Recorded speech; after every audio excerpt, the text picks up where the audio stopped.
الحمد للہ الملک الحق المبین المتصاغر لعظمتہ جبابرۃ الطاغین المتخاضع لکبریائہ عطاۃ المتمردین المعترف بربوبیتہ سائر الخلق اجمعین والصلاة والسلام والتحیۃ والاکرام علی اشرف النبیین وخاتم المرسلین سیدنا و مولانا ابی القاسم محمد و اہل بیتہ الطیبین الطاہرین المعصومین المظلومین اما بعد فقد قال اللہ سبحانہ وتعالی فی محکم کتابہ المبین بسم اللہ الرحمن الرحیم ما کان محمد ابا احد من رجالکم ولکن رسول اللہ وخاتم النبیین وکان اللہ بکل شیء علیما صلوات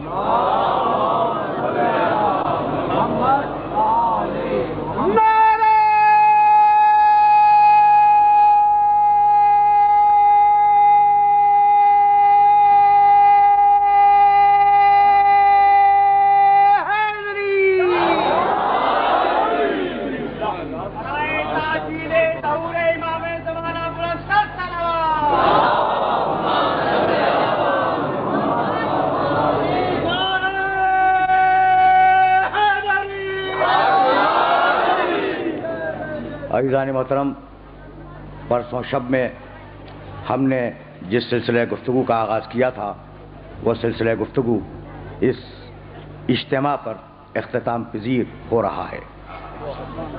میں نے آپ کی خدمت میں آیہ ختم نبوت کی تلاوت کا شرف حاصل کیا۔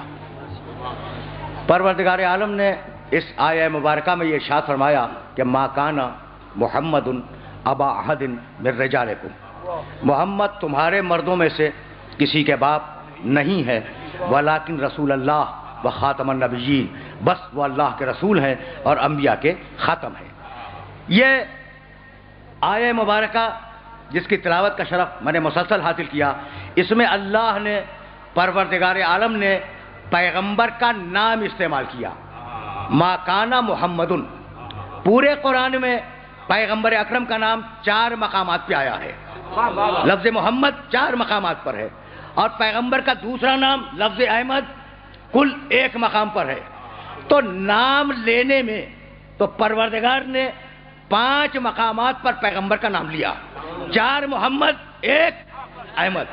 لیکن جب تذکرہ کیا ہے نا بھائی، توجہ رہے، اس لیے کہ بڑے نازک مرحلے پر پچھلے سال کی دوسری تقریر سے میں متصل ہو رہا ہوں۔ میں نے پچھلے سال اسی مقام پر دوسری تقریر میں نے ایک بات کہی تھی، اور اس بات کو پیش کرنے کے بعد پھر سلسلہ فکر کو آگے لے جاؤں گا۔ دیکھو، جب اللہ نے قرآن میں نبیوں کو پکارا ہے تو نام لے لے کے پکارا، یا آدم اسکن انت و زوجک الجنہ، جاؤ آدم اپنی بیوی کے ساتھ جنت میں رہو۔ آدم یا نوح اہبط بسلام آمنین، نوح اب کشتی سے اتر آؤ، امن کے ساتھ اتر آؤ۔ یا ابراہیم قد صدقت الرؤیا انا کذالک نجزی المحسنین، ابراہیم تو نے خواب کو سچ کر دکھلایا، ہم تجھے جنت میں جزا دیں گے۔ یا موسیٰ انی انا اللہ، موسیٰ میں تمہارا خدا بول رہا ہوں۔ یا یحییٰ خذ الکتاب بقوۃ، یحییٰ کتاب لو مضبوطی کے ساتھ تھام لو۔ یا عیسیٰ انی متوفیک و رافعک الیہ، عیسیٰ ہم تمہیں اٹھا لیں گے۔ اے آدم، اے نوح، بھائی توجہ رہے، یا آدم، یا نوح، یا ابراہیم، یا یحییٰ، یا موسیٰ، یا عیسیٰ، نام لے لے کے نبیوں کو پکارتا ہے۔ بھائی اللہ کو کوئی روک سکتا ہے؟ نہیں روک سکتا نا۔ وہ خالق نبیوں کا نام لے لے کے پکارا، اے آدم، اے نوح، اے ابراہیم، اے موسیٰ۔ سن رہے ہو نا؟ لیکن پورے قرآن میں چیلنج کے ساتھ کہہ رہا ہوں، کہیں آئے محمد دکھلا دو، کہیں دکھلا دو یا محمد، نہیں ملے گا. کہیں دکھلا دو یا احمد، نہیں ملے گا. سارے نبیوں کو نام سے پکارا، میرے محمد کو جانتے ہو کیسے پکارا؟ یا ایھا النبی. ذرا فرق دیکھنا، تمہید میں زیادہ نہیں روکوں گا. یا ایھا النبی، اے میرے نبی. یا ایھا الرسول، اے میرے رسول. طٰہٰ، کیا پیار کے القاب ہیں. اے طیب و طاہر. یاسین، اے سید و سردار. یا ایھا المزمل، اے کمبل کے اوڑھنے والے. یا ایھا المدثر، اے چادر کے اوڑھنے والے. تو نام نہیں لیا محمد کا، تو وہ سارے نبی جنہیں نام لے لے کے پکارا انہیں پیدا پہلے کیا، نبوت بعد میں دی.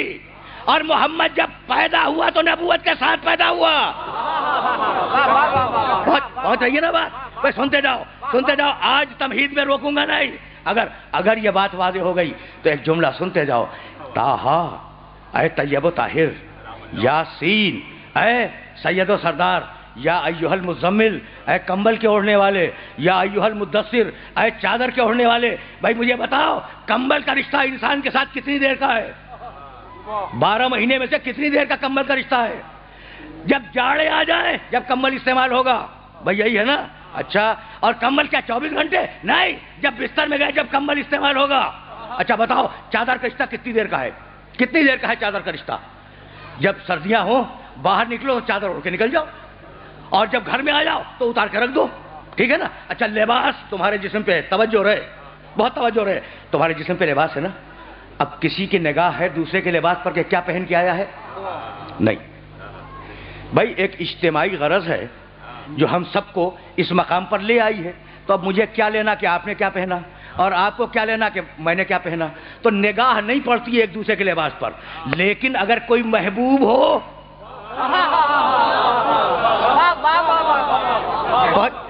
پہنچ رہی ہے بات؟ لیکن اگر کوئی محبوب ہو تو اس کی اداؤں پہ بھی نگاہ ہوتی ہے، اس کے انداز گفتگو پہ بھی نگاہ ہوتی ہے، اس کی چال پہ بھی نگاہ ہوتی ہے. اگر چادر اوڑھ لے تو چادر پہ نگاہ، اگر کمبل اوڑھ لے تو کمبل پہ نگاہ. تو عارضی رشتہ ہے کمبل کا محمد سے. میرے نبی نے کچھ دیر کے لیے کمبل اوڑھ لیا، اللہ کی نگاہ کمبل پہ بھی ہے. میرے محمد نے کچھ دیر کے لیے چادر اوڑھ لی، وہ چادر اللہ کی نگاہ میں محبوب بن گئی. اب جملہ سنو گے اور جملہ یاد رکھو گے. 5 منٹ کے لیے کمبل نے محمد کو گود میں لیا تو خدا کا محبوب بن گیا. 5 منٹ کے لیے چادر نے محمد کو گود میں لیا تو خدا کی محبوب بن گئی.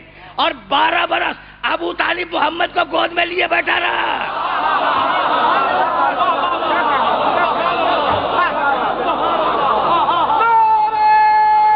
عجیب مرحلہ ہے.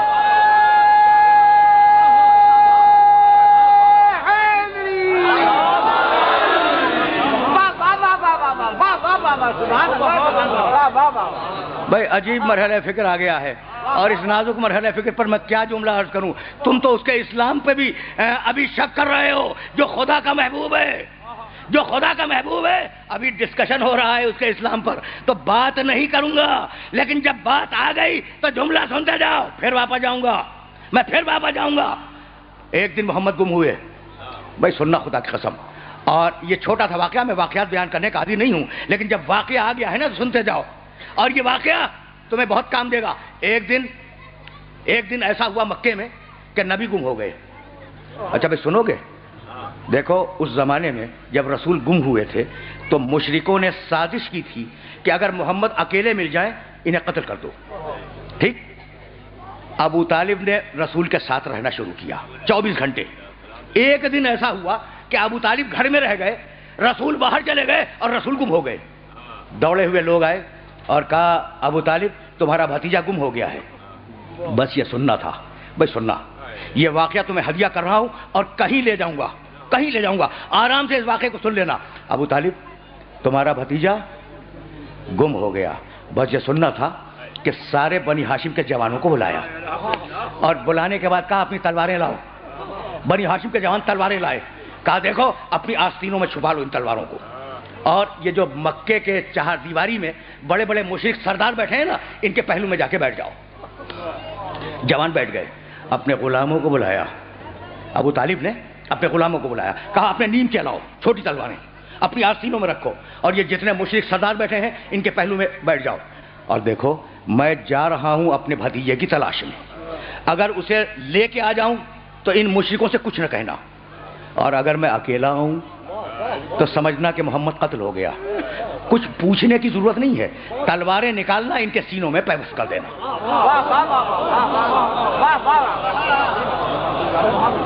کن کے سینوں میں؟ مشرکوں کے۔ کہا کس نے؟ ابو طالب نے۔ ابو طالب نے کہا مشرکوں کے سینوں میں تلواروں کو پیوست کر دینا، یعنی ابو طالب اور ہے، مشرک اور ہے۔ پہنچ رہی ہے نا بات؟ اب ظاہر ہے کہ واقعہ بیان کروں گا اور پھر واپس جاؤں گا مقام محمد کی طرف، لیکن جملے سنتے جاؤ، یہ جملے بہت کام آئیں گے۔ سارے جوان بیٹھ گئے، سارے غلام بیٹھ گئے، چلے ابو طالب 2 افراد کو لے کر پیغمبر کو ڈھونڈنے کے لیے۔ ان 2 افراد کے نام تاریخ میں موجود نہیں ہیں۔ دیکھو بڑا بیدار مجمع میرے سامنے ہے، اور میں نے عرض کیا نا میں واقعات نہیں بیان کرتا، اب جو واقعہ بیان کر رہا ہوں اس کے ڈیٹیل سن لو، تاریخ میں ان 2 افراد کے نام نہیں ہے۔ چلے کوہ ابو قبیس کو عبور کیا، داہنے بائیں دیکھتے جا رہے ہیں کہ کہیں محمد نظر آ جائے، کوہ ابو قبیس سے نیچے اترے، سرزمین بطحا کو عبور کیا، سرزمین بطحا کے بعد پھر ایک پہاڑ پہ چڑھے، محمد کو داہنے بائیں دیکھا موجود نہیں ہے، سرزمین بطحا سے نیچے اترے تو دیکھا ایک مسطح پہاڑ پر محمد نماز پڑھا رہے ہیں، ان کے پیچھے علی نماز پڑھ رہے ہیں۔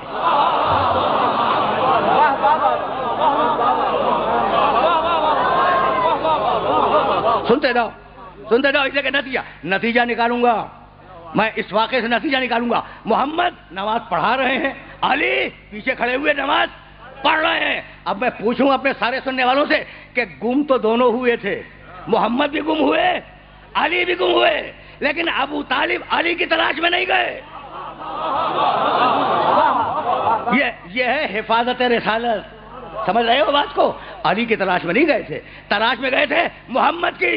کھڑے رہے جب تک رسول نماز پڑھتے رہے، ابو طالب کھڑے رہے اپنے 2 ساتھیوں کے ساتھ۔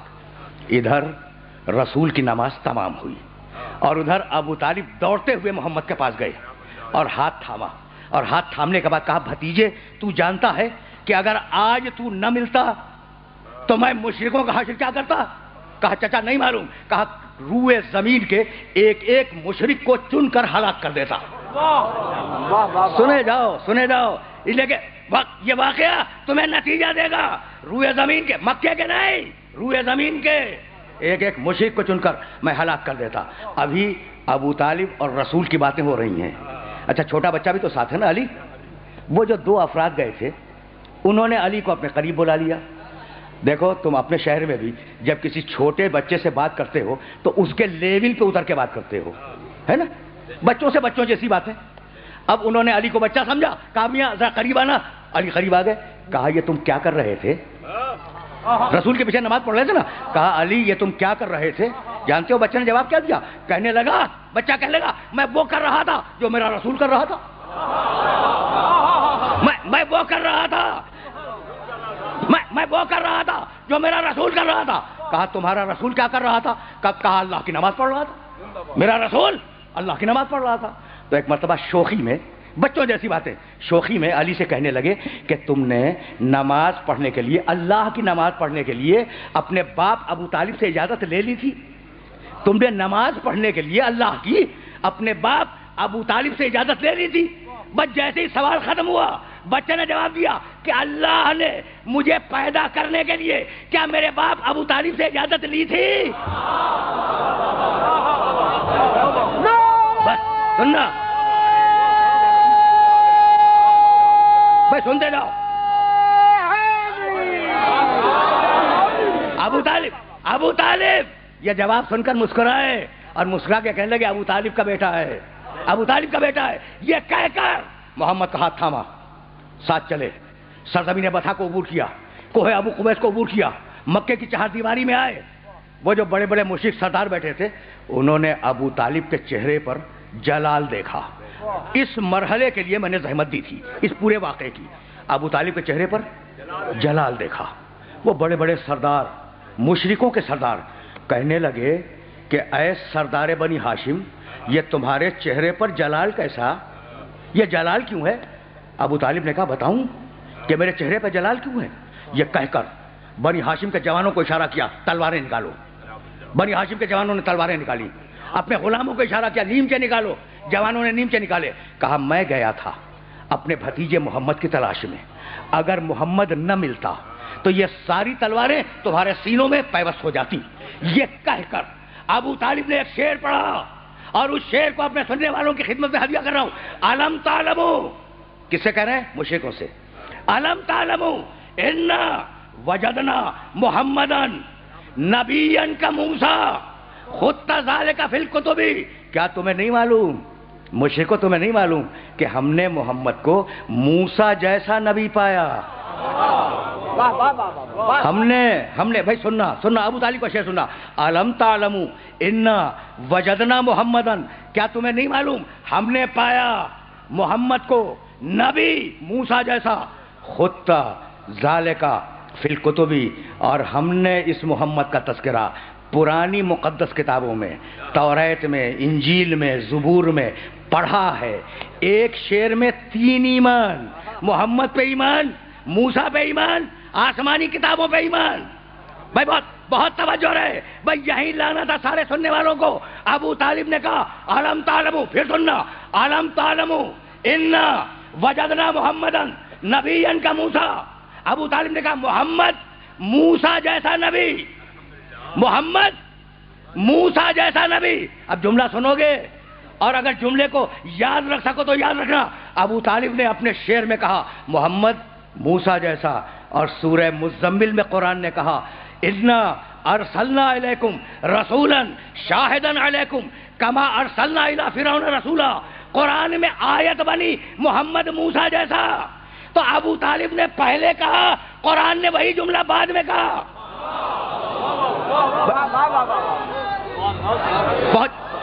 پہنچ رہی ہے بات، روکوں گا نہیں، اس لیے کہ مجھے واپس جانا ہے۔ اور اب سننا ابو طالب نے کہا محمد موسیٰ جیسا، قرآن میں سورہ مزمل میں آیت بنی محمد موسیٰ جیسا۔ اچھا یہ بتاؤ کہ یہ جملہ ابو طالب کا تھا، لیا قرآن نے، یا جملہ قرآن کا تھا، لیا ابو طالب نے؟ بہت پڑھا لکھا مجمع میرے سامنے ہے، اور اس کے سامنے ایک سوال پیدا کرنا چاہ رہا ہوں میں۔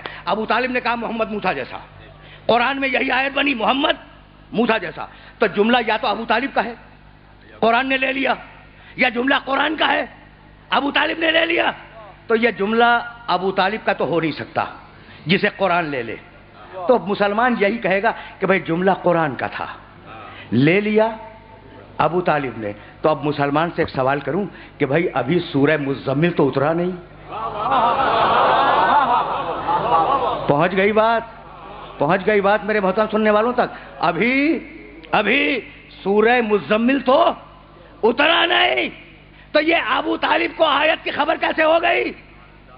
بھئی ہے نا سوال؟ تو بس اتنا معلوم کرو کہ نزول سے پہلے قرآن تھا کہاں؟ تو قرآن تھا لوح محفوظ میں۔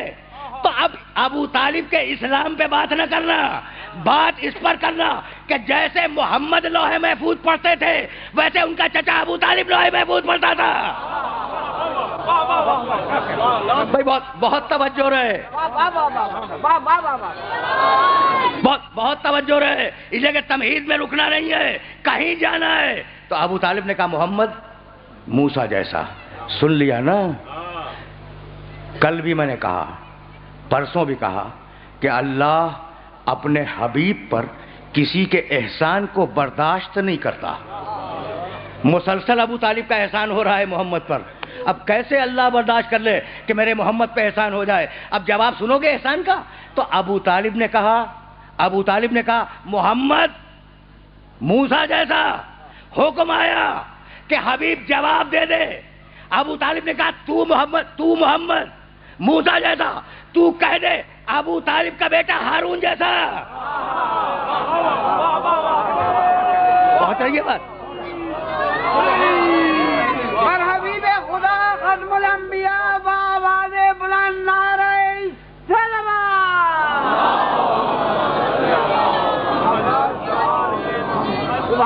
پہنچ جائیے نا بات. اب دیکھو مجھے بہت سے مسائل ڈسکس کرنے ہیں اور بہت تیزی کے ساتھ گزر رہا ہوں اور کنفیوژن کے ساتھ کہ کیا عرض کروں اور کیا عرض نہ کروں, لیکن جب بات آ گئی تو یہ جملہ سنتے جاؤ. محمد موسیٰ جیسا, ابو طالب کا بیٹا ہارون جیسا. کیا بھول گئے علی میں موسیٰ, علی تو ہارون. اب جاؤ اگر کتابوں میں نہ ملے تو میرے گریبان میں ہاتھ ڈال دینا. تہذیب التہذیب یہ حوالہ دے رہا ہوں اور میں بلا اختلاف فرقہ بولنے کا قائل ہوں. تہذیب التہذیب علامہ ابن حجر عسقلانی رحمۃ اللہ علیہ کی مشہور کتاب ہے. اس میں ایک راوی کا نام ہے حریز ابن عثمان. اس راوی سے کسی نے پوچھا کہ کیا یہ حدیث صحیح ہے. آرام سے سننا, تھوڑا سا وقت لینا چاہ رہا ہوں اور بڑے عجیب مرحلے پہ وقت لے رہا ہوں. یا علی اما ترضا ان تکون منی بے منزلت ہارون من موسیٰ.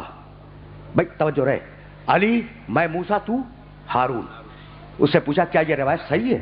کہنے لگا روایت تو صحیح ہے لیکن اس روایت کا ایک لفظ بدل گیا ہے, ایک لفظ. اس نے کہا بھائی کیا لفظ بدل گیا. کہا یہاں ہارون نہیں تھا قارون تھا. نعوذ باللہ. تم نے دیکھا علی سے دشمنی کو کہ علی میری مثال موسیٰ کی مثال اور نعوذ باللہ تیری مثال قارون کی مثال. کیا علی سے دشمنی کا تیور ہے, کیا علی سے دشمنی کا انداز ہے. لیکن اب راوی نے اگر کوئی بات کہہ دی تو ایک جملہ پھر مجھ سے بھی سنتے جاؤ. بھائی یہی راوی نے کیا کہا کہ رسول نے ہارون نہیں کہا تھا, رسول نے کیا کہا ہارون. علی میں موسیٰ ہوں, نعوذ باللہ تو قارون ہے. تو علی کو قارون سے تشبیہ دی نا. تو اب تمہیں ایک جملہ ہدیہ کرتا جاؤں. دیکھو تشبیہ کا طریقہ یہ ہے, میں نے کہا فلاں شخص کا چہرہ چاند جیسا ہے, چہرے میں بھی حسن چاند میں بھی حسن, ٹھیک. میں نے کہا فلاں شخص کا علم سمندر جیسا ہے, علم بھی بڑا سمندر بھی بڑا. تو دونوں میں مشابہہ ضروری ہے, مشابہہ ضروری ہے. علی کو قارون سے تشبیہ دے رہا ہے جبکہ ساری دنیا جانتی ہے کہ علی مفلس تھے, قارون سرمایہ دار تھا. بھائی جملہ ہدیہ کر رہا ہوں اور اگر یہ جملہ پہنچ گیا تو میں یہیں سے آگے بڑھ جاؤں گا, منزلت ہارونی پر رکوں گا نہیں. تشبیہ میں دونوں طرف مشابہت ہونا ضروری ہے. چہرے میں بھی حسن چاند میں بھی حسن, سمندر میں بھی پھیلاؤ علم میں بھی پھیلاؤ. علی کو اگر قارون سے نسبت دینی تھی تو علی میں دولت ہونی چاہیے تھی. علی کو ساری تاریخوں نے لکھا کہ مفلس تھے اور قارون کو ساری تاریخوں نے لکھا کہ سرمایہ دار تھا. تو میں راوی سے کہہ رہا ہوں کہ اگر قارون سے کسی کو تشبیہ ہی دینی تھی تو علی تو مفلس ہے, مفلس کو چھوڑ دے, کسی غنی کو تلاش کر لے.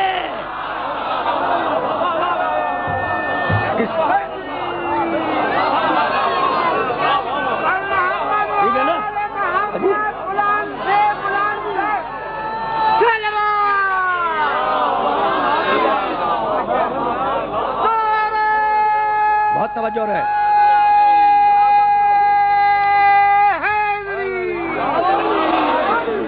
بھائی بہت سیدھی بات کر رہا ہوں میں.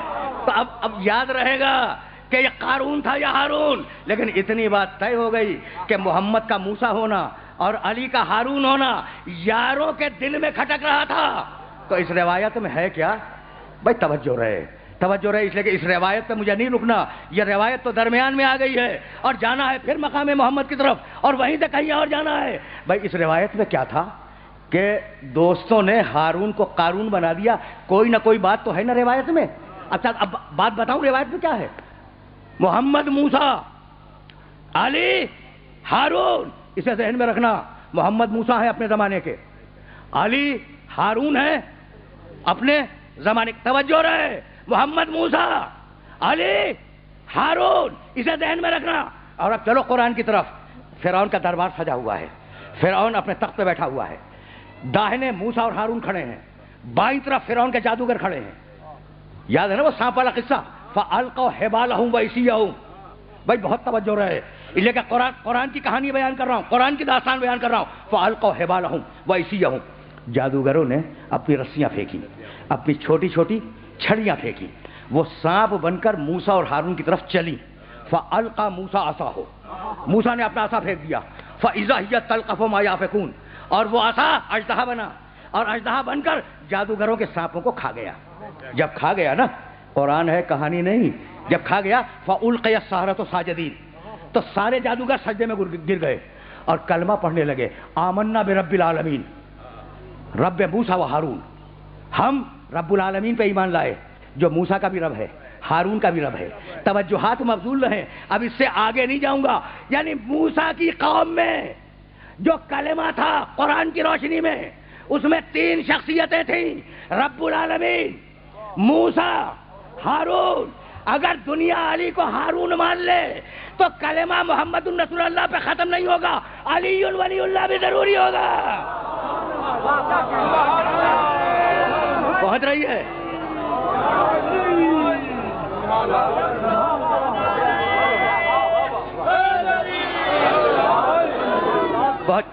پہنچ رہی ہے نا بات؟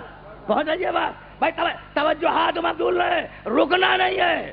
میں واقعی بڑی پریشانی میں مبتلا ہوں کہ بڑے ایجنڈے ہیں اور ان سب کو تلخیص دے کر ہدیہ کرنا ہے. اور اب قرآن نے آواز دی، لقد ارسلنا موسیٰ. بھائی قرآن کی آیتیں ہدیہ کر رہا ہوں. قرآن کی آیتیں لقد ارسلنا موسیٰ بآیاتنا وسلطان مبین الی فرعون وحامان وقارون وقالوا ساحر کذاب. بہت دھیان سے آیت کا ترجمہ سننا. لقد ارسلنا موسیٰ بآیاتنا، ہم نے موسیٰ کو اپنے معجزے دے کر بھیجا. وسلطان مبین، اور ہم نے موسیٰ کو دنیا پر کنٹرول دے دیا. کس کے پاس بھیجا؟ الی فرعون. موسیٰ کو بھیجا فرعون کی طرف، موسیٰ کو بھیجا حامان کی طرف، موسیٰ کو بھیجا قارون کی طرف. قالوا ساحر کذاب، یہ تینوں کہنے لگے کہ موسیٰ نعوذ باللہ جادوگر ہے اور موسیٰ سچے نہیں ہیں. تو کدھر بھیجا اللہ نے؟ فرعون کی طرف، حامان کی طرف، قارون کی طرف. عجیب بات ہے، فرعون سب سے بڑا، حامان سب سے چالاک، قارون سب سے زیادہ پیسے والا.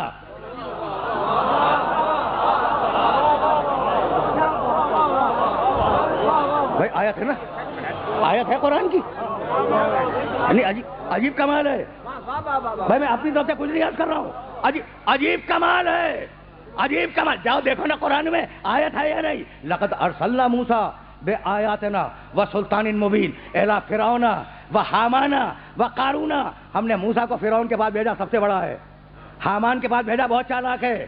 قارون کے پاس بھیجا، بہت سرمایہ دار ہے نا. اچھا تو کیا موسیٰ کی بعثت کل 3 آدمیوں پہ تھی؟ نہیں.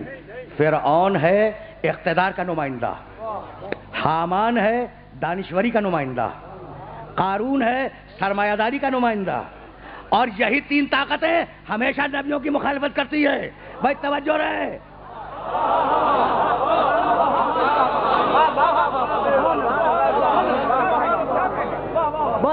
بہت آہستہ بات کو آگے لے جا رہا ہوں میں. آج خلاصہ دینا ہے نا سننے والوں کو، آج خلاصہ دینا ہے تو آپ سننے والوں کو خلاصہ دے رہا ہوں. اور یہ خلاصہ آپ نے ذہن میں رکھنا. ہارون، بھائی توجہ رہے، ہارون علی، موسیٰ محمد. موسیٰ کو ہم نے بھیجا فرعون کے پاس اقتدار کے سامنے، حامان کے پاس علم اور دانشوری کے سامنے، قارون کے پاس سرمایہ اور دولت کے سامنے. اور یہ تینوں کہنے لگے کہ موسیٰ کے دین کو ہم چلنے نہیں دیں گے. تو دین موسیٰ کو برباد کرنے والے 3.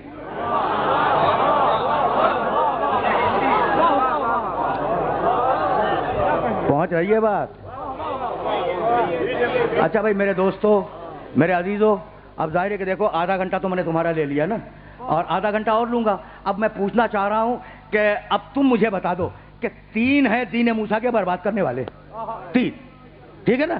تو اللہ نے بچانے کا بندوبست کیا کیا؟ وہ کتنے ہیں؟ ادھر سے آواز آئی 2 موسیٰ اور ہارون. بھائی میں پوچھ رہا ہوں موسیٰ اور ہارون کے بعد دین موسیٰ بچے تو کیسے بچے؟ اس لیے کہ یہ 3 لگے ہوئے ہیں دین موسیٰ کو تباہ کرنے کے لیے. تو دین موسیٰ کو تباہ کرنے والے 3. پروردگار بچے گا کیسے؟ بچے گا کیسے؟ کہا مت گھبراؤ، ہم نے اس کا بندوبست کیا ہے.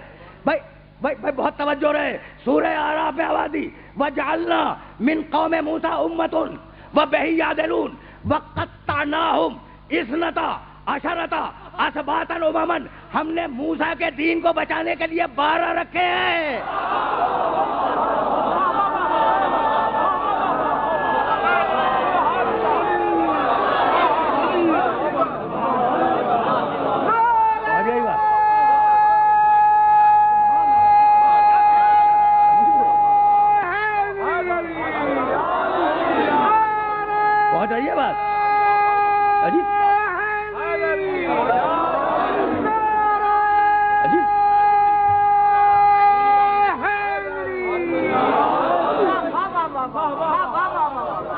بھائی میں تو آیت پڑھ رہا ہوں نا، میں تو تمہارے سامنے قرآن کی آیت کی تلاوت کر رہا ہوں. تو دین موسیٰ کو تباہ کرنے والے 3، دین موسیٰ کو بچانے والے 12، محمد موسیٰ ہے، اس کے دین کے تباہ کرنے والے بھی 3 ہوں گے، بچانے والے 12 ہوں گے.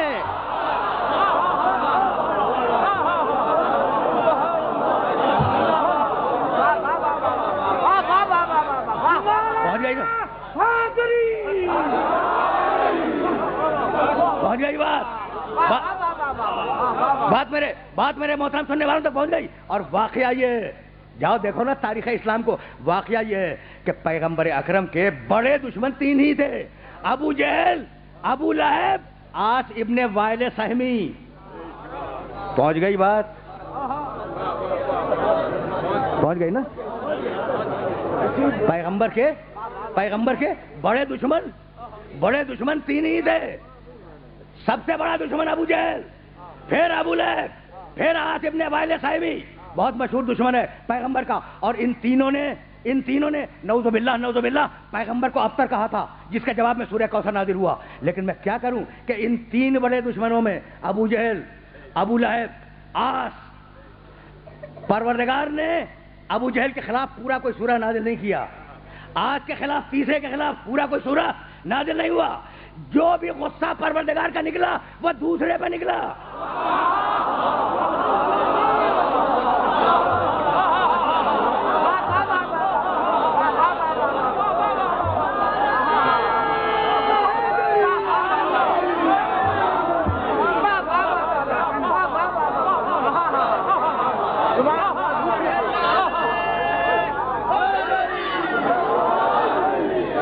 پہنچ رہی ہے بات؟ آج کے خلاف پورا سورہ کہیں نہیں ہے، ابو جہل کے خلاف پورا سورہ کہیں نہیں ہے. سورہ اگر خلاف میں ہے تو ابو لہب کے. کیا بھول گئے کیا وارڈ ڈکلیئر کی ہے اللہ نے؟ اب پھر میں آ گیا اپنے محمد کے مقام پر، اور اب یہیں سے آگے بڑھ جاؤں گا. بسم اللہ الرحمن الرحیم.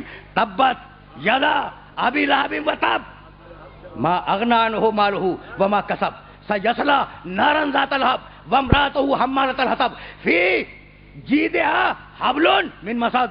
ٹوٹ جائیں ابو لہب کے دونوں ہاتھ، ٹوٹ جائیں اور ابو لہب ہلاک ہو جائے. کون کہہ رہا ہے؟ اللہ. ابو لہب کس کا دشمن ہے؟ رسول کا. اللہ سے ابو لہب کی کوئی دشمنی نہیں ہے، اللہ سے ابو لہب کی کوئی دشمنی نہیں ہے. ابو لہب کی دشمنی ہے محمد رسول اللہ سے. تو محمد رسول اللہ جھگڑا کر لیں؟ کہا نہیں حبیب، تیرے دشمن سے میں لڑوں گا. تبت یدا ابی لہب وتب.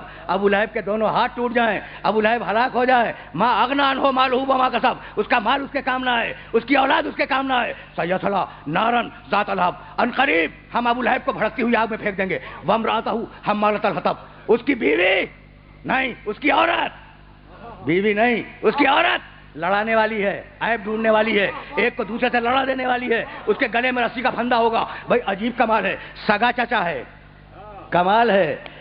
عبداللہ اور ابو لہب کی ماں اور باپ دونوں ایک. پیغمبر اکرم کا سگا چچا ہے، خونی رشتے والا ہے، بنی ہاشم سے، سرخ و سفید ہے. رسول کا خون اس کے جسم میں ہے، رسول کے جسم میں اس کا خون ہے، ایک ہی شجرہ ہے نا. اور اس کے بعد اللہ کہہ رہا ہے ابو لہب ہلاک ہو گیا. تو بتلانا یہ تھا کہ جب میرے محمد سے دشمنی کر کے خونی رشتے والا نہ بچا تو رشتہ جوڑنے والے کیسے بچ جائیں گے؟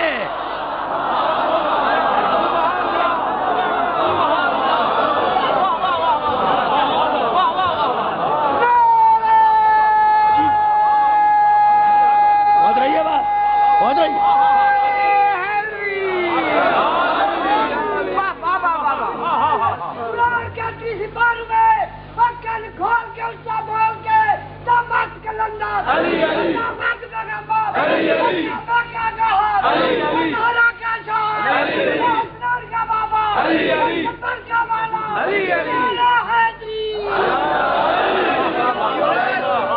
دیکھا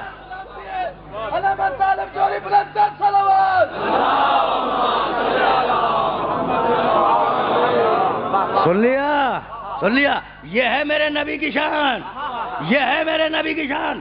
تبت یدا ابی لہب وتب ما اغنی عنہ مالہ وما کسب سیصلی نارا ذات لہب. ابھی جلال اللہ کا رکا نہیں بھائی. جھگڑا تھا تو ابو لہب سے تھا, ناراضگی تھی ابو لہب سے تھی. یہ اس کی عورت نے کیا تقصیر کی؟ ناراضگی اللہ کی ختم نہیں ہو رہی ہے. وامرأتہ حمالۃ الحطب, اس کی بیوی خراب بیوی ہے, اس کی عورت لکڑیاں چننے والی عورت ہے, اور اس کے گلے میں ہم رسی کا پھندا ڈال دیں گے. تو مالک تیرا جھگڑا تو ابو لہب سے ہے. یہ اس کی عورت نے کیا کیا؟ تو اصول دے دیا کہ ابو لہب کی بیوی سے مراد ابو لہب کی بیوی نہیں ہے. کوئی عورت کسی زمانے کی ہو اگر محمد کے خلاف ہو جائے تو حمالۃ الحطب ہے.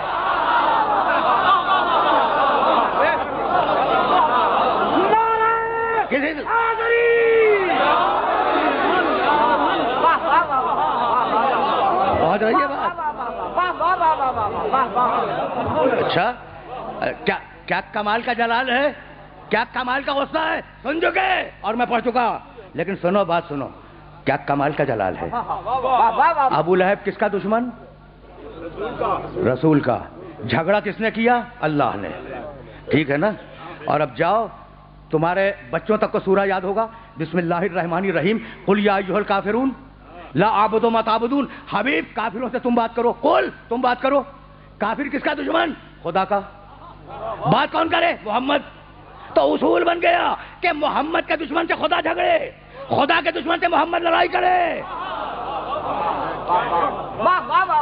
اصول مل گیا نا اصول.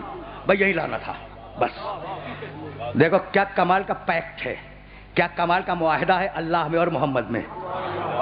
ابو لہب رسول کا دشمن, جھگڑا کس نے کیا؟ اللہ نے. کافر اللہ کا دشمن, جھگڑا کس نے کیا؟ محمد نے. تو طے یہ ہوا کہ محمد تیرے دشمن سے میں جھگڑوں گا, میرے دشمن سے تو جھگڑے گا. اب ذرا محمد سے آگے بڑھ جاؤ, علی کی منزل آئی. علی کی منزل آئی. اب جملہ سنو. دیکھو کبھی کبھی میں اس طریقے سے بولتا ہوں جس طریقے سے آج بول رہا ہوں, ورنہ میں ایسے نہیں بولا کرتا. ٹھیک ہے نا. اچھا, تو محمد کے دشمن سے خدا لڑے, خدا کے دشمن سے محمد لڑے. اب تاریخ اسلام میں 2 حارث نظر آئے, 2 حارث. ایک حارث خیبر میں, مرہب انتر حارث, یاد ہے نا. اچھا, مرہب بہت مشہور ہے, لیکن بڑا بھائی حارث تھا.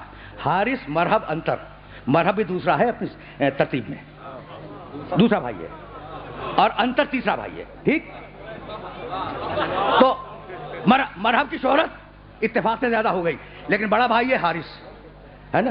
اور یہ وہی حارث تھا کہ جس کے پاس نہ معلوم کتنے من کا گوشت تھا. اب وہ کہانیاں ہیں جو تاریخوں میں لکھی ہیں. اور جب مسلمانوں کی فوجیں آتی تھیں تو وہ زبان سے کچھ نہیں کہتا تھا, گرد اٹھا کے انہیں دکھا دیتا تھا, اور وہ بڑے احترام سے وہیں سے پلٹ جاتے تھے. ہاں, یہ تو تاریخ ہے نا. اب تاریخ سے تو کوئی انکار نہیں کرے گا, یہ تو تاریخ ہے. اچھا, تو یہ حارث کون ہے؟ مرہب کا بڑا بھائی. اچھا, عقیدہ کیا ہے؟ یہودی. خیبر میں سب یہودی تھے, اور رسول اللہ نے یہودیوں سے ایک ہی جنگ لڑی ہے, اور اس جنگ کا نام ہے جنگ خیبر. تو جنگ خیبر کیا ہے؟ یہودیوں سے جنگ. حارث کون ہے؟ سب سے بڑا یہودی. اور یہودی کون ہوتے ہیں بتاؤں؟ فقط باؤ بے غضب من اللہ, اللہ کے غضب کا شکار ہیں, اللہ کے دشمن ہیں. تو حارث خیبر والا اللہ کا دشمن. سن لیا؟ حارث خیبر والا اللہ کا دشمن. مارا کس نے؟ علی نے. طے ہو گئی نا بات. ایک حارث اور ہے تاریخ اسلام میں, اور اس کا نام ہے حارث ابن نعمان فہری. غدیر خم کے میدان میں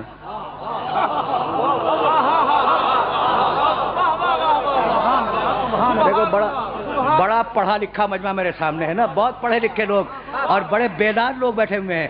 یاد ہے نا کہ جب بڑے بھائی نے چھوٹے بھائی کو مولا بنا دیا, محمد نے علی کو مولا بنا دیا, تو ایک مرتبہ حارث ابن نعمان فوری بیچ مجمع سے کھڑا ہوا اور کہنے لگا کہ یا رسول اللہ, آپ نے کہا نماز پڑھو, ہم نے پڑھی. آپ نے کہا روزہ رکھو, ہم نے روزہ رکھا. آپ نے کہا زکات دو, ہم نے زکات دی. آپ نے کہا حج کرو, آپ کے ساتھ حج کیا, آپ کے ساتھ حج کیا. آپ نے کہا اللہ کو ایک مانو, مان لیا. تو یا رسول اللہ, یہ جو آپ علی کو حاکم بنا رہے ہیں تو اپنی مرضی سے یا اللہ کی مرضی سے؟ کمال ہو گیا. نبی کا امتی ہے مگر سمجھتا یہ ہے کہ کچھ مرضی اللہ کی چلتی ہے, کچھ مرضی رسول اپنی چلاتا ہے. سن رہے ہو نا؟ یہ نیا عقیدہ نہیں ہے, یہ زمانے رسول میں بن گیا. کہ کچھ باتیں رسول اپنی مرضی سے کہہ دیتا ہے، تو یا رسول اللہ یہ علی کو جو آپ نے حاکم بنایا تو اپنی مرضی سے یا اللہ کی مرضی سے؟ میرا رسول جو رحمت للعالمین ہے اسے جلال آ گیا، اور قسم کھا کے میرے رسول نے کہا کہ سنو، میں نے پوری زندگی میں اپنی مرضی سے ایک لفظ نہیں کہا، میں نے پوری زندگی میں اپنی مرضی سے ایک لفظ نہیں کہا، علی کو میں نے مولا بنایا حکم خدا سے، وہ یہ کہتا ہوا چلا کہ پروردگار اگر رسول نے تیرے حکم سے علی کو مولا بنایا ہے تو پروردگار مجھ پر کوئی عذاب نازل کر دے۔ اللہ کو اللہ مانتا ہے، رسول کو رسول مانتا ہے، بھائی عذاب آیا یا نہیں آیا؟ نا عذاب تم مجھ سے بہتر جانتے ہو کہ کیا آیا، عذاب آ گیا۔ بھائی عجیب بات ہے، اللہ کو ایک مانتا ہے یعنی لا الہ الا اللہ کہہ رہا ہے، محمد کو رسول مانتا ہے، محمد رسول اللہ کہہ رہا ہے، چونکہ علی ولی اللہ کا منکر تھا، عذاب الہی میں مبتلا ہوا یا نہیں؟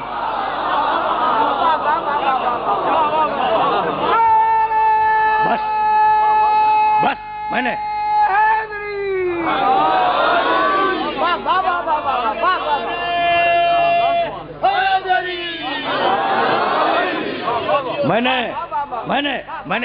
بڑی زحمت دی اپنے سننے والوں کو، بڑی زحمت دی، یا رکوں گا نہیں یا بالکل نہیں رکوں گا، میں تو مثال دے رہا تھا۔ اچھا تو حارث پہ کیا عذاب آیا؟ پتھر آیا تھا نا؟ اچھا پتھر آیا تھا، سر کو توڑ کے نکل گیا تھا۔ اب میں آج تک سوچتا رہا کہ پروردگار اگر عذاب ہی دینا تھا، اگر عذاب ہی دینا تھا تو کوئی تلوار ہوا میں اڑتی ہوئی آتی، گردن کاٹ کے نکل جاتی، اوپر سے کوئی آگ گرتی جلا کے بھسم کر دیتی، بھئی زمین پھٹ جاتی، زمین میں دھس جاتا، یہ پتھر کا عذاب کیوں؟ تو پروردگار نے کہا کہ بھئی سنو سنو، پتھر کا عذاب کیوں نازل کر رہا ہوں؟ دشمن کعبہ ابرہہ، اس پر بھی پتھر کا عذاب آیا تھا، اور دشمن مولود کعبہ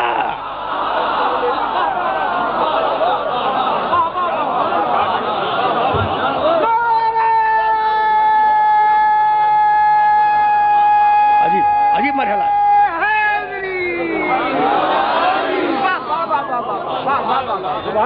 دشمن کعبہ اور دشمن مولود کعبہ کا عذاب ایک۔ اچھا تو محمد رسول اللہ مان رہا ہے، لا الہ الا اللہ مان رہا ہے، علی ولی اللہ نہیں مان رہا ہے۔ بھائی عجیب بات ہے، عجیب بات ہے، یہاں روکوں گا۔ وہ علی ولی اللہ کا منکر ہے، عذاب آیا یا نہیں آیا؟ نا بھائی توجہ رہے، لیکن روک رہا ہوں سارے سننے والوں کو، لا الہ الا اللہ کا اقرار کرتا ہے، محمد رسول اللہ کا اقرار کرتا ہے، علی ولی اللہ کا منکر ہے، تو پروردگار قیامت میں دے دینا علی ولی اللہ کے منکر کو عذاب، یہ دنیا ہی میں کیوں؟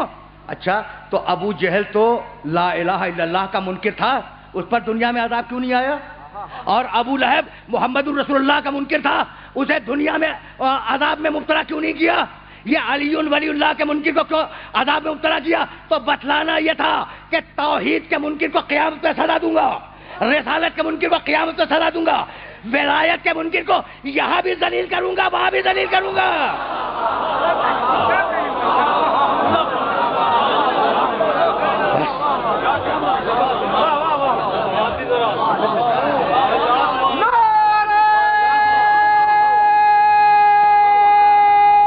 سنتے جاؤ،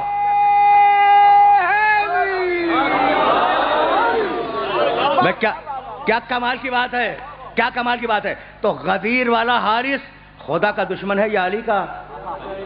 علی کا، خدا کو تو مانتا ہے۔ اور خیبر والا حارث علی کا دشمن ہے یا خدا کا؟ خدا کا۔ تو خیبر میں خدا کے دشمن کو علی نے مارا، اور غدیر میں علی کے دشمن کو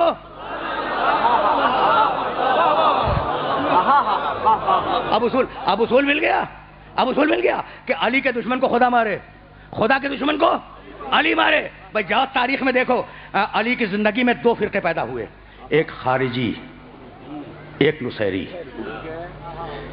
یہ خصوصیت کے ساتھ ڈیرہ غازی خان کے محترم سننے والوں کو جملہ ہدیہ کر رہا ہوں، اور میرے اس جملے کو یاد رکھنا۔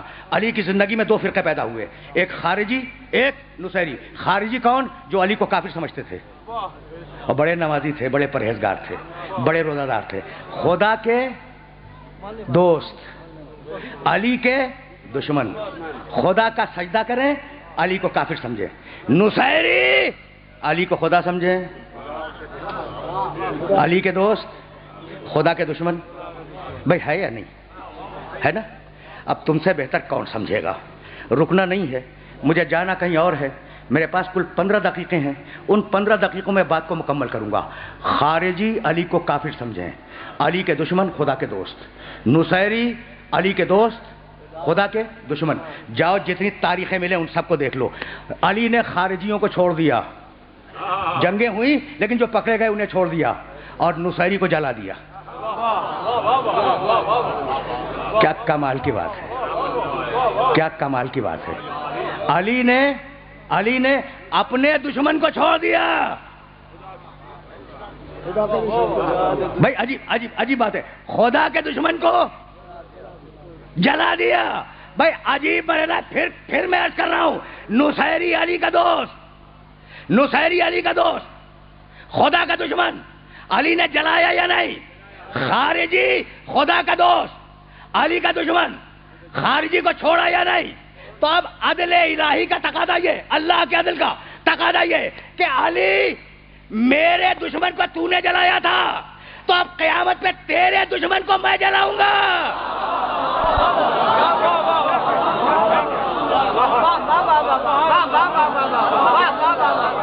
پہنچ بس بس. محمد بلند سے بلند تر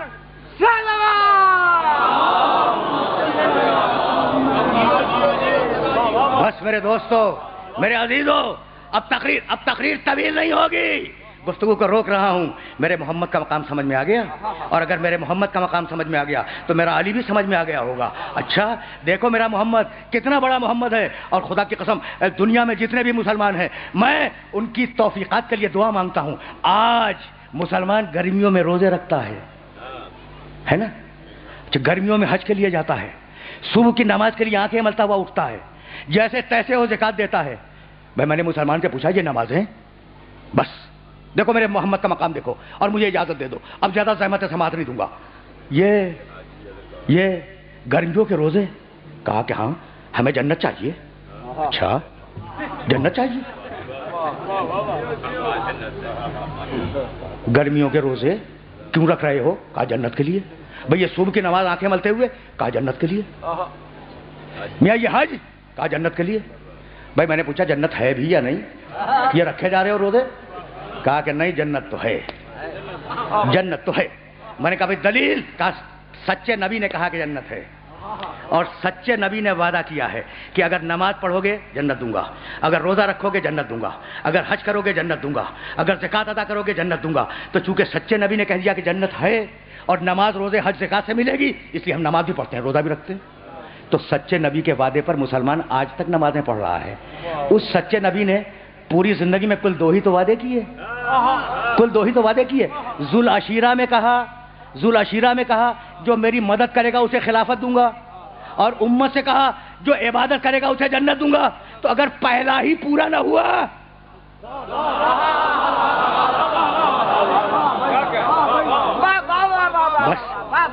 بس زیادہ زحمت سماعت نہیں ہے. اگر وہ پہلا ہی پورا نہ ہوا تو یہ دوسرا کیا خاک پورا ہوگا؟ تو ہر مسلمان کی تمنا ہے جنت. کیا کمال کی بات ہے. اور قرآن نے کہا ہر مسلمان کو جنت نہیں دیں گے. جاؤ اگر کوئی آیت مل جائے تو ہوں نا, تمہارے ملک میں ہوں اور تمہارے شہر آتا جاتا رہتا ہوں, اگر آیت مل جائے تو مجھے دکھا دینا. پورے قرآن میں کہیں وعدہ نہیں ہے کہ ہم مسلمان کو جنت دیں گے, نہیں نہیں ہے. بھائی وقت ہی نہیں رہا میرے پاس, لیکن سنو تھوڑا سا سن لو. پورے قرآن میں کہیں وعدہ نہیں ہے کہ ہم مسلمان کو جنت دیں گے, کہیں نہیں. چیلنج کے ساتھ عرض کر رہا ہوں. اچھا جاؤ ایک آیت چھوڑ کر پورے قرآن میں کہیں نہیں ہے کہ مومن کو جنت دیں گے. بہت خوش ہو رہے تھے نا کہ مومن کو جنت ملے گی, بلکہ اب مسلمان کو تو چھوڑو, ذرا مومن کا حشر دیکھو. اگر سن لو گے نا تو میری آج کی محنت سوارت ہو جائے گی. اور مجھے جو پڑھنا تھا پڑھ چکا, اب تو یہ فکر دے رہا ہوں, اس پہ غور کرتے رہنا. بڑا ڈانٹا ہے اللہ نے مومنوں کو, بڑا ڈانٹا ہے. سناؤں؟ سورہ مائدہ کی ایک آیت سنتے جاؤ, 5واں سورہ.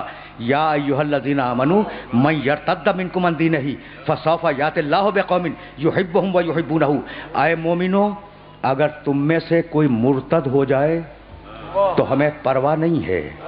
مرتد کے معنی بے دین ہونا۔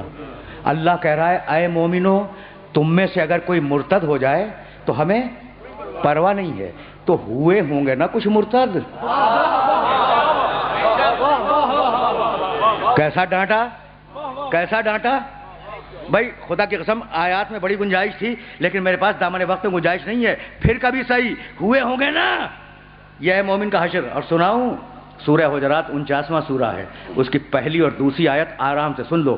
بسم اللہ الرحمن الرحیم، یا ایھا الذین آمنوا، کیا نازک مرحلے پہ سننے والوں کو لے آیا ہوں میں۔ لا تقدموا بین ید اللہ ورسولہ واتقوا اللہ ان اللہ سمیع علیم، یا ایھا الذین آمنوا لا ترفعوا اصواتکم فوق صوت النبی ولا تجہروا له بالقول کجہر بعضکم لبعض ان تحبط اعمالکم وانتم لا تشعرون۔ اے ایمان لانے والو، اے مومنو، خدا اور رسول سے آگے نہ بڑھو۔ کوئی بڑھا ہوگا نا رسول سے آگے؟ قرآن مفروضات پہ باتیں نہیں کیا کرتا۔ قرآن کے پاس اتنا وقت نہیں ہے فالتو کہ وہ مفروضات پہ باتیں کرے۔ کوئی بڑھا ہوگا نا تو یا ایھا الذین آمنوا، بھائی اللہ سے بڑھنا تو ممکن نہیں ہے۔ یا ایھا الذین آمنوا لا تقدموا بین ید اللہ ورسولہ، دیکھو اللہ اور رسول سے آگے مت بڑھنا۔ یا ایھا الذین آمنوا لا ترفعوا اصواتکم فوق صوت النبی، اے ایمان لانے والو نبی کی آواز پر اپنی آواز کو بلند نہ کرنا۔ کسی نے کی ہوگی نا بھائی، عجیب مراحل ہیں، مفروضات پہ بات نہیں ہو رہی ہے۔ ولا تجہروا لہ بالقول کجہر بعضکم لبعض، اور دیکھو ایمان لانے والو میرے نبی کو، میرے محمد کو اس طریقے سے نہ پکارو جیسے تم اپنے دوست کو پکارتے ہو۔ اگر تم جیسا ہوتا تو ہم اجازت دے دیتے۔ پہنچ رہی ہیں نا باتیں، پہنچ رہی ہیں باتیں؟ اچھا تو 3 ممانعت ہیں، نبی سے آگے نہ بڑھو، نبی کی آواز پہ آواز کو بلند نہ کرو، نبی کو ویسا نہ پکارو جیسے اپنے دوست کو پکارتے ہو، اور اگر یہ کیا تو بتاؤں کیا کروں گا؟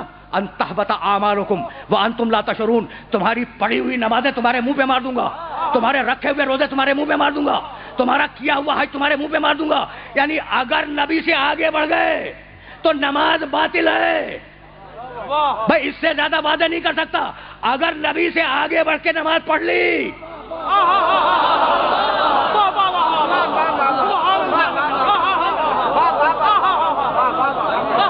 یعنی کمال ہے، کمال ہے آیت کا۔ اگر نبی سے آگے بڑھ کر نماز پڑھی، نماز باطل ہے۔ اچھا اگر نبی کی توہین کی آواز پہ آواز بلند کر دی اور روزہ رکھ لیا، روزہ باطل ہے۔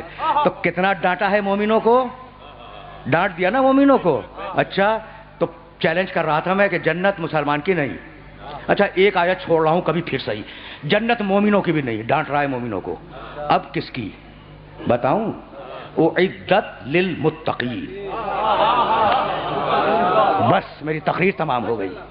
ہم نے جنت بنائی متقین کے لیے، ازلفت الجنت للمتقین، ہم نے جنت سجائی متقین کے لیے۔ 2 آیتیں، تلک الجنت التی نورث من عبادنا من کان تقیا، ہم یہ جنت وراثت میں دیں گے، کسے؟ جو متقی ہوگا۔ تقریر آخری مرحلے میں داخل ہو گئی۔ بہت ہی پڑھا لکھا مجمع ہے، بہت پڑھا لکھا ہے۔ آیت پھر سننا، زیادہ وقت نہیں لوں گا۔ تلکل جنت التی نورث من عبادنا من کانا تقیا، یہ جنت ہم وراثت میں دیں گے، ملکیت میں نہیں دیں گے، وراثت میں دیں گے۔ بھائی وراثت اور ملکیت میں فرق کیا ہے؟ یہ تسبیح اگر میں نے خریدی میری ملکیت ہے، اور اگر باپ سے منتقل ہوئی وراثت ہے۔ مال تھا باپ کا، مجھے وراثت میں ملا، تو جنت تمہیں ملکیت میں نہیں ملے گی، وراثت میں ملے گی۔ تو ہے نا جنت کسی کی ملکیت جن کی وراثت تمہیں ملے گی۔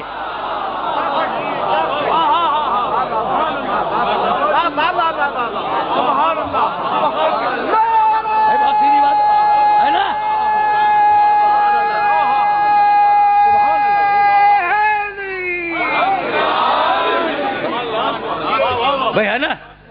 ہے نا کچھ مالکان جنت، ہے نا کچھ مالکان جنت جن کی وراثت میں تمہیں جنت ملے گی. اللہ نے وراثت کا قانون لکھا ہے. تو اب ایک اصول سنتے جاؤ سورہ بقرہ میں اسٹڈی کر لینا کہ اگر آدمی مر گیا تو بیٹے کو اتنا، بیٹی کو اتنا، پہلا طبقہ اس کو اتنا، باپ کو اتنا، ماں کو اتنا، شوہر مر جائے زوجہ کو اتنا، زوجہ مر جائے شوہر کو اتنا، دادا کو اتنا، دادی کو اتنا، یعنی پوری لسٹ ہے. پہلا طبقہ، دوسرا طبقہ، تیسرا طبقہ. عجیب و غریب سلسلہ ہے. میں مر جاؤں میری بیوی کو اتنا ملے گا، میرے بیٹے کو اتنا ملے گا، میری بیٹی کو اتنا ملے گا. کہاں لکھا ہے؟ قرآن میں.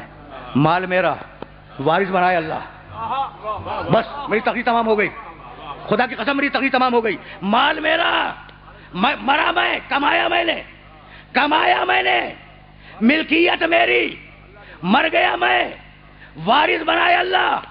تو مال میرا، وارث اللہ بنائے، اور دین اللہ کا وارث تم بناؤ گے.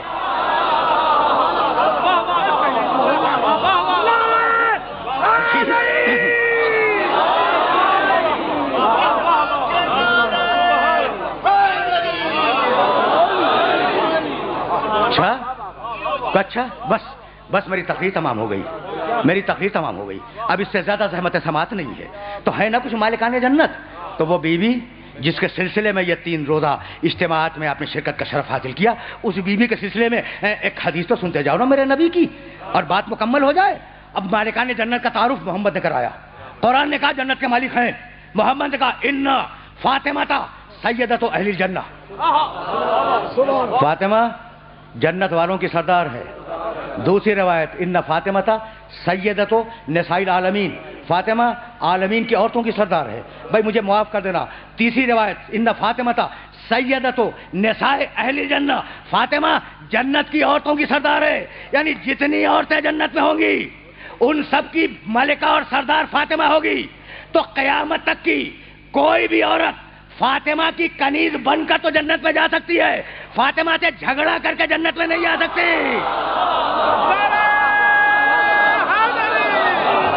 کوئی بھی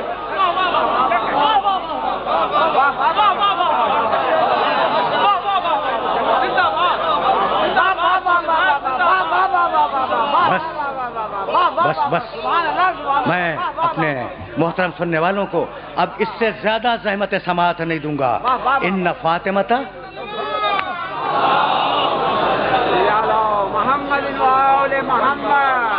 بھائی پہچانو اس شہزادی کو. 3 روایتیں میں نے پیغمبر کی پڑھی. بھائی میں گزشتہ سال کہہ کے گیا تھا تم سے کہ میرا نبی ہے وما ارسلناک الا رحمتا للعالمین. میرا نبی ہے عالمین کے لیے رحمت ہے نا. لیکن میں کیا کروں کہ بعض روایات میں ہے کہ پیغمبر کو جب کوئی پریشانی ہوتی تھی تو اپنی پریشانی دور کرنے کے لیے فاطمہ کے گھر میں آتے تھے. اچھا بھائی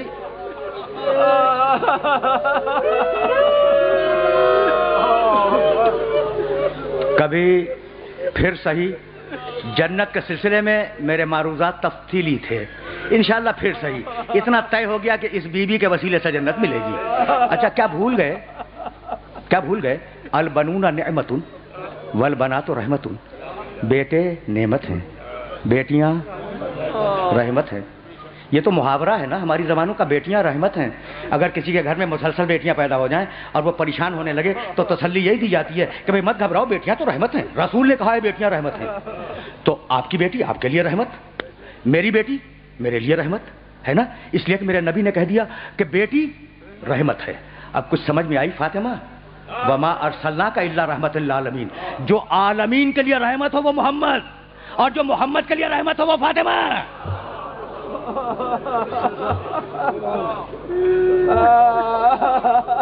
آ گئی نا بات اس شہزادی تک.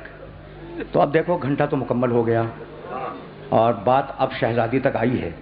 قدر کرو اس شہزادی کی، قدر کرو. صاحب منہاج الامت لکھتے ہیں. بھائی یہ جملے سنتے جاؤ کام آئیں گے. صاحب منہاج الامت کا تعلق میرے فرقے سے نہیں ہے، عالم اسلام کے بڑے مصنف ہیں. انہوں نے لکھا کہ جب شہزادی کے انتقال کا وقت آیا تو علی کو بلایا اور کہا علی یہ جو طاق میں شیشی رکھی ہوئی ہے، مجھے کفن دینے کے بعد یہ شیشی میرے کفن میں رکھ دینا۔ علی کہتے ہیں میں نے یہ سوچا کہ شاید اس شیشی میں بی بی نے وہ آنسو جمع کیے ہوں جو خوف خدا سے جاری ہوئے۔ پوچھ لیا علی نے کہ بنت رسول اس شیشی میں ہے کیا، سنو گے؟ بس دیکھو میں نے مصائب نہیں پڑھے، نام آیا ہے تمہاری آوازیں بلند ہو گئی ہیں۔ اچھا بھائی، ہر امام کی مجلس جب پڑھی جاتی ہے نا تو اس کے فضائل الگ، اس کے مصائب الگ۔ یہ واحد بی بی ہے، واحد معصومہ ہے کہ اس کے مصائب ہی فضائل ہیں اور فضائل ہی مصائب ہیں۔ عجیب بی بی۔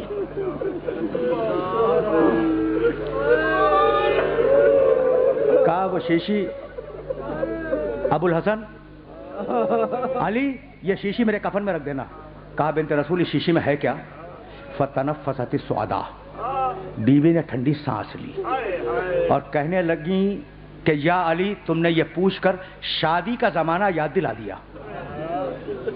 سنو گے؟ سنو۔ کہا بنت رسول، علی اور فاطمہ کی گفتگو ہو رہی ہے، حوالہ دے چکا ہوں میں منہاج الامہ۔ کہا بنت رسول تمہیں اس شیشی کے سلسلے میں شادی کیسے یاد آئی؟ کہا علی بیٹھ جاؤ۔ امیر المومنین بیٹھ گئے۔ کہا ابو الحسن سنو، میرا بابا ایک دن میرے حجرے میں آیا اور کہا بیٹی فاطمہ میں نے تیری شادی علی سے طے کر دی ہے 400 درہم پر، تو کیا تو راضی ہے؟ میں نے کہا بابا میں علی سے شادی پر راضی ہوں، لیکن اس مہر پہ راضی نہیں ہوں، اس مہر پر راضی نہیں ہوں۔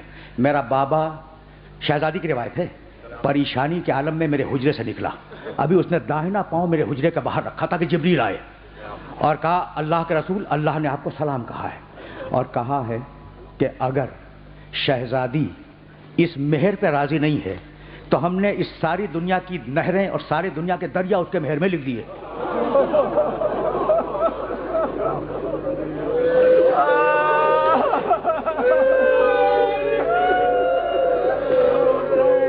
ساری دنیا کے دریا فاطمہ زہرا کے مہر میں ہیں، اور وہ حسین جس پر پانی روکا گیا وہ فاطمہ کا بیٹا تھا، اسے یاد رکھنا۔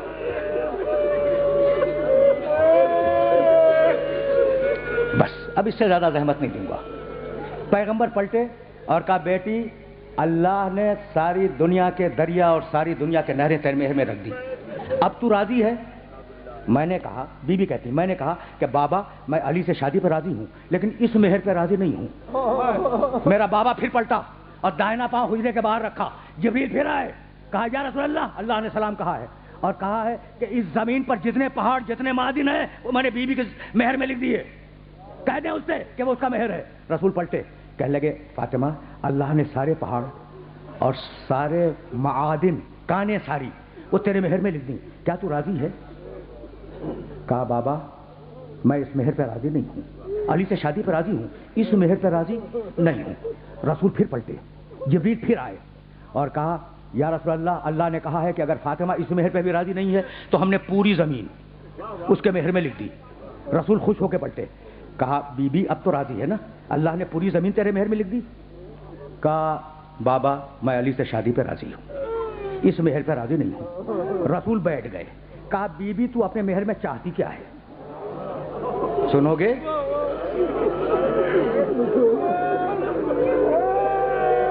بی بی تو اپنے مہر میں چاہتی کیا ہے؟ تو شہزادی کہتی ہے میں نے ہاتھ جوڑ کے کہا کہ بابا میں نے آدھی راتوں کو آپ کو دیکھا ہے کہ آپ حجرے سے نکل کر اپنی زلفوں کو بکھرا دیتے ہیں اور اپنی امت کی بخشش کے لیے دعا مانگتے ہیں، تو بابا میرے مہر میں آپ کی امت کی شفاعت چاہیے، مجھے اپنے مہر میں آپ کی امت کی شفاعت چاہیے۔ ایک ورقہ اترا، جبریل ورقہ لے کے آئے، بسم اللہ الرحمن الرحیم، بسم اللہ الرحمن الرحیم، یہ وعدہ ہے خداوند علی اعلیٰ کا اپنی کنیز خاص فاطمہ بنت محمد سے کہ جب وہ میدان حشر میں اس ورقے کو لے کے آئے گی تو جسے کہے گی اسے بخش دوں گا۔ تو علی یہ میرے آنسو نہیں ہیں، یہ ورقہ شفاعت ہے۔ اجرکم اللہ، اجرکم اللہ۔ بی بی شافع روز محشر ہے، سن لیا نا تم نے؟ اب تمہیں کچھ معلوم ہے کہ بی بی میدان حشر میں تمہاری شفاعت کے لیے کس شان سے آئے گی؟ کچھ معلوم ہے کہ میدان حشر میں کس شان سے بی بی آئے گی تمہاری شفاعت کرنے کے لیے؟ راوی کہتا ہے کہ جبریل آواز دیں گے، یا اہل المحشر غضوا ابصارکم حتی تجوز فاطمہ بنت محمد، محشر والوں آنکھیں بند کرو، محمد کی بیٹی کی سواری آ رہی ہے، محشر والوں اپنی آنکھیں جھکاؤ، محمد کی بیٹی فاطمہ آ رہی ہے میدان حشر میں۔ معصوم کہتے ہیں کہ شہزادی اس شان سے میدان حشر میں آئے گی کہ سر پر علی کا خون آلود امامہ ہوگا، گود میں محسن کی لاش ہوگی، ایک ہاتھ میں عباس کے کٹے ہوئے بازو ہوں گے، ایک ہاتھ میں سکینہ کا ہاتھ ہوگا، کندھے پر حسین کا پھٹا ہوا کرتا ہوگا، بی بی با حسینہ کہتی ہوئی میدان حشر میں آئے گی، ساری چیزوں کو زمین پہ رکھ دے گی، حسین کا کرتا اٹھائے گی اور کہے گی مالک پروردگار یہ میرے بیٹے حسین کا پھٹا ہوا کرتا ہے، مالک اس کرتے کا واسطہ میرے بابا کی امت کو بخش دے۔ وَسَيَعْلَمُ الَّذِينَ ظَلَمُوا أَيَّ